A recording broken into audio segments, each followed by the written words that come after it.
The Ossett exorcism, when an incomplete ritual ended in tragedy, an all-night exorcism cast out 40 demons but stopped too soon. By morning, Christine Taylor lay lifeless in her home.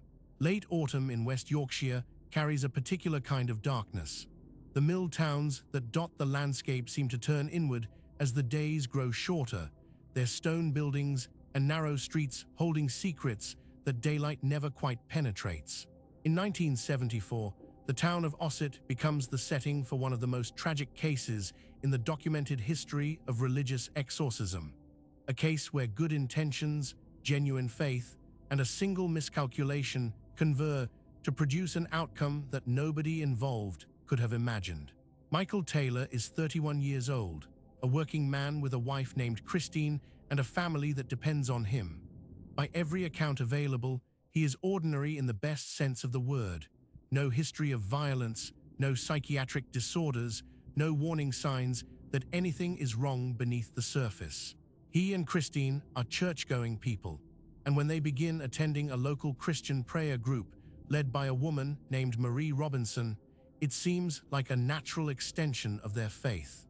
The meetings are frequent, sometimes multiple times per week, and Michael becomes deeply involved. He attends regularly, prays fervently, and develops what those around him begin to describe as an unusually intense emotional connection to Marie Robinson herself. Christine notices the change first. Her husband is spending more time with the prayer group than with his own family. His attention seems fixated on Marie Robinson in a way that troubles her. When she confronts Michael about his behavior, his response shocks everyone who knows him. He attacks her physically, not a shove or a slap, but a violent assault that leaves no doubt something fundamental has shifted inside him. This is not the man Christine married. This is not the man their children know. Something has changed, and it is changing rapidly. The prayer group leaders notice it too. Michael's behavior during meetings becomes erratic. He experiences fits that seem to come from nowhere. He speaks in voices that do not sound like his own, different tones, different cadences, different personalities emerging and receding without warning. He confesses compulsively to sins he cannot remember committing, his face contorted with emotions that seem disconnected from any internal logic.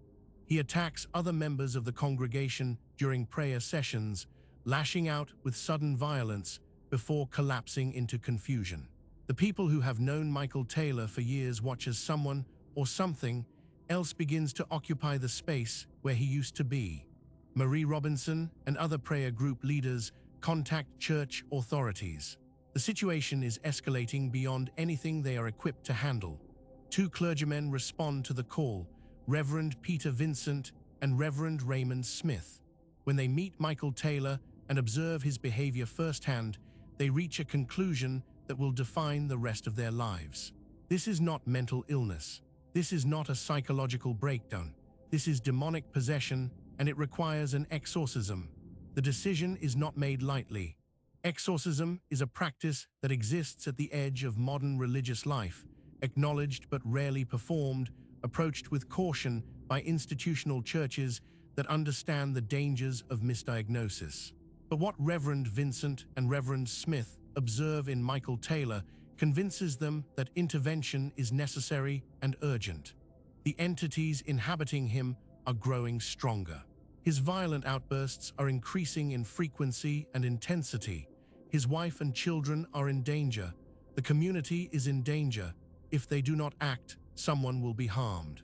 On the night of October 5, 1974, Reverend Peter Vincent and Reverend Raymond Smith begin an exorcism that will last approximately 8 hours. Michael Taylor is brought to a location where the ritual can be performed with some measure of control. The session begins after sunset and continues through the night.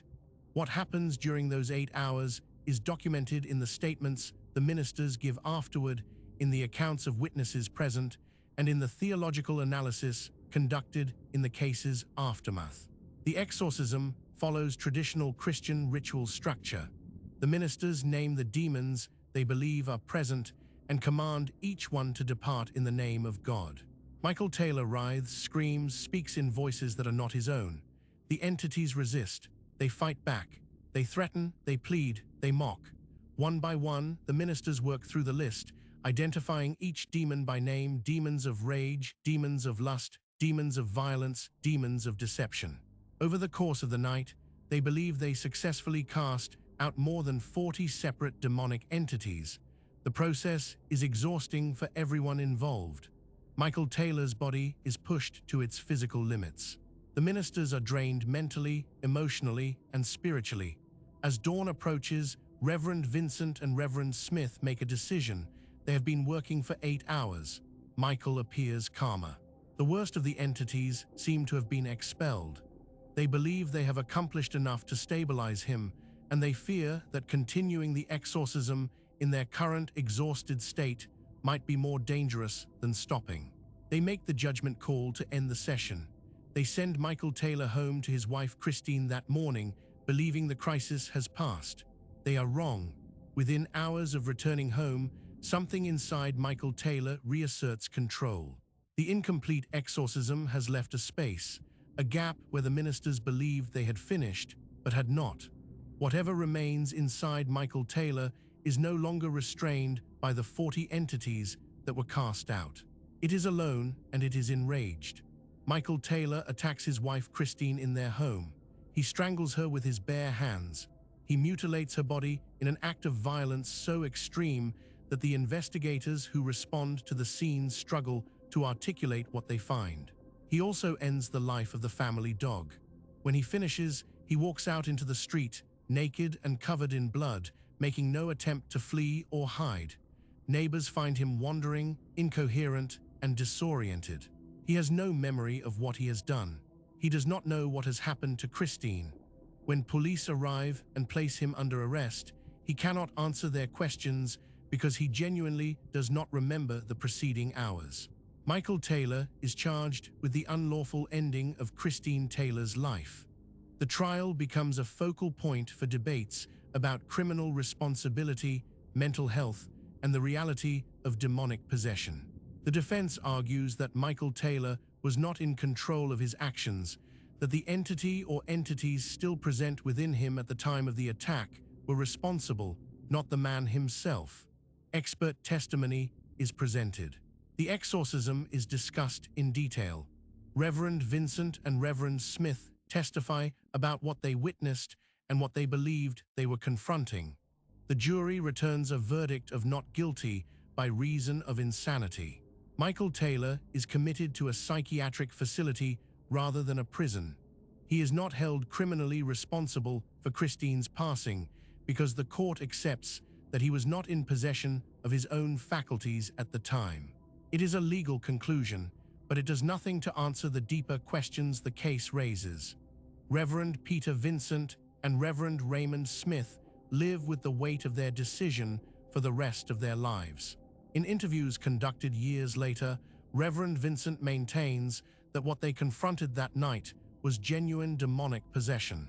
He states clearly that he believes Christine Taylor's life could have been saved if the exorcism had been completed. He does not blame Michael Taylor. He blames the decision to stop too soon, a decision he participated in making and one he cannot undo. The case prompts formal responses from religious institutions. The Church of England develops specific guidelines about exorcism practices, establishing protocols for who is authorized to perform them, what training is required, and under what circumstances intervention is appropriate. The Michael Taylor case becomes a reference point in theological education and in legal discussions about the intersection of religious belief and criminal responsibility. Christine Taylor's life ends because 2 ministers made a judgment call in the early hours of an October morning. They believed they had done enough. They believed Michael was stable. They were exhausted and concerned about the risks of continuing. They made a human decision in an inhuman situation, and the consequences were irreversible. The case remains in the literature as a sobering reminder that in matters of spiritual crisis, whether understood as demonic possession, severe mental illness, or something else entirely, partial intervention can be more dangerous than no intervention at all. Christine Taylor is gone. Michael Taylor is confined. Two ministers carry a burden that no amount of faith or forgiveness can fully lift. And the town of Ossett, a quiet mill town in West Yorkshire, holds a darkness that autumn never quite dispelled. If you found this case compelling, subscribe to Vanishing Roads for more documented paranormal investigations from around the world. This story was created with AI assistance based on documented case files. All events reference real investigations and reported incidents.